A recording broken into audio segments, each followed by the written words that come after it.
देखिए मैं बताने वाला हूँ difference square feet and running feet में।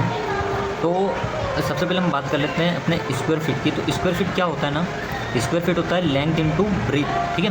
तो हमारी एक काम कर लेते हैं, हमारे पास एक रूम है 10 बाय 10 का है, इसकी हम लेंथ देख लेते हैं। लेंथ है इसकी हमारे पास 10 फीट, ठीक है।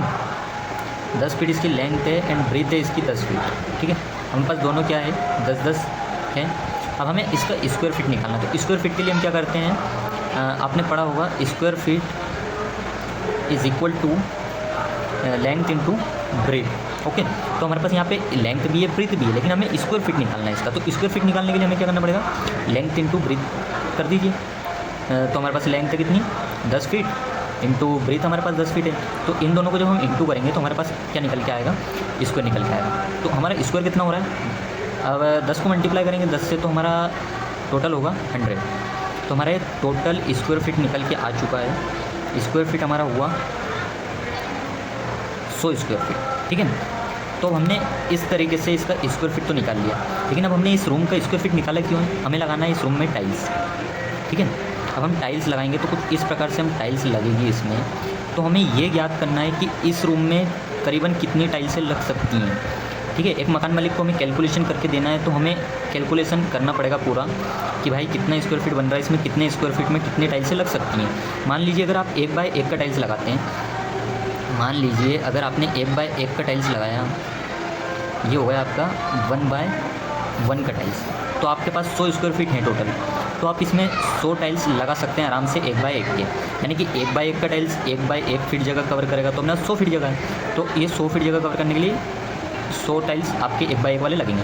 वही अगर आप मान लीजिए 2 बाय 2 का टाइल्स लिया आपने, ठीक है, 2 बाय 2 का टाइल्स में क्या होगा, 2 बाय 2 का टाइल्स आपके 85 टाइल्स लगेंगे, ठीक है। तो अगर हमें इस तरह से अगर निकालना है तो हम यहाँ पे ऐसे करके भी निकाल सकते हैं कि अब हमने स्क्वायर फीट तो निकाल लिया, स्क्वायर फीट तो हमने निकाल लिया, अब इसका हमें टाइल्स का एरिया निकालना है, कितने में कितना टाइल्स लग जाएगा। तो यहाँ पे एरिया ऑफ रूम कर दो, ये हो गया हमारा एरिया ऑफ रूम, है ना। इसको डिवाइड कर दो एरिया ऑफ टाइल्स से, एरिया ऑफ टाइल्स, ठीक है। तो हमें बस एरिया ऑफ रूम कितना था 100।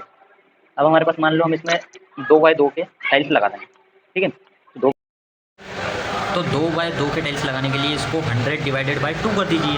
तो 2 1 2, 2 5 10 एंड ये 0 का 0 यहाँ पे आ गया, यानी कि आपके टाइल्स कितने लग रहे हैं टोटल 50 टाइल्स ओनली, ठीक है। अब ये तो हो गई हमारी स्क्वायर फीट की बात। अब मैं आपको बता देता हूँ रनिंग फीट में क्या होता है।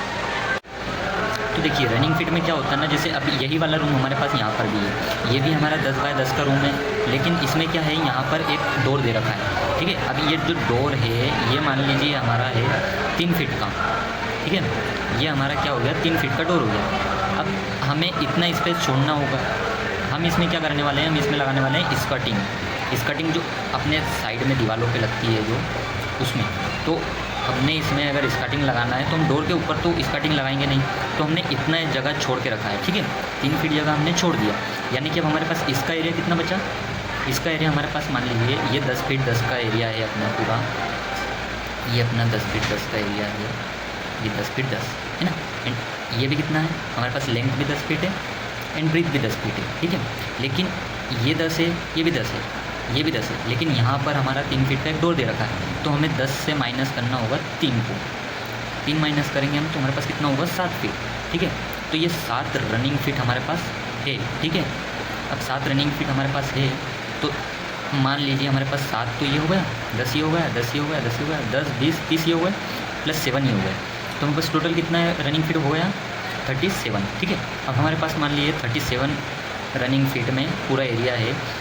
अब हमें इसमें लगाना है स्कर्टिंग, तो मान लीजिए एक स्कर्टिंग मतलब एक रनिंग फीट लगाने का खर्चा हमारा आता है 15 रुपये मान लीजिए आप, ठीक है। 15 रुपये जो मार्केट रेट में अभी जो चल रहा है, लेबर रेट जो आपका आता है उस हिसाब से 37 इंटू 15 कर लीजिए आप, ठीक है।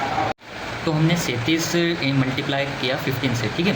तो हमारे यहाँ पे लेबर रेट निकल के आ रहा है 555 रुपीज़, ठीक है। यानी कि जो आपका स्कर्टिंग लगाने का जो इस पूरे रूम में कॉस्ट बनेगा वो बनेगा 555 रुपीज़ का, ठीक है। इसमें हमारा एरिया कितना बना रनिंग फीट का 37 हमारी एक रनिंग फिट स्टार्टिंग लगाने का कॉस्ट क्या है 15, तो इसको हमने दोनों को मल्टीप्लाई किया तो हमारा कॉस्ट कितना निकल के आया 555 रुपये। ऐसे ही मान लीजिए हमने 50 टाइल्स लगा रहे हैं, हमारा 100 स्क्वायर फीट इसमें निकल कर आ रहा है। तो आप मान के चलिए कि यहाँ पे 17 रुपये पर स्क्वायर फीट टाइल्स लगाई जाती हैं, ठीक है।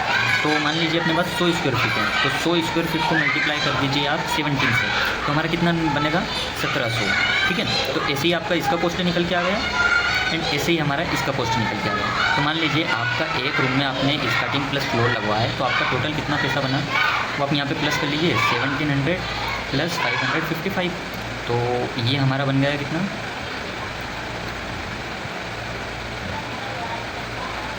ये हमारा बन गया 2255 रुपये, ठीक है। तो ये हमारा पूरा एक रूम का कॉस्ट निकल गया। तो आप ऐसे ही किसी भी रूम का बड़ा से बड़ा कॉस्ट आसानी से निकाल सकते हैं, ठीक है। तो अगर आपको इन्फॉर्मेशन सही लगी हो तो चैनल को सब्सक्राइब कर दीजिए एंड बेल आइकन प्रेस कर दीजिए, ताकि आपको ऐसे ही आने वाली हर वीडियो का नोटिफिकेशन तुरंत मिल जाए एंड ऐसे ही किसी भी घर को लेकर किसी भी कन्फ्यूज़न को जल्दी से सोल्व कर सकें।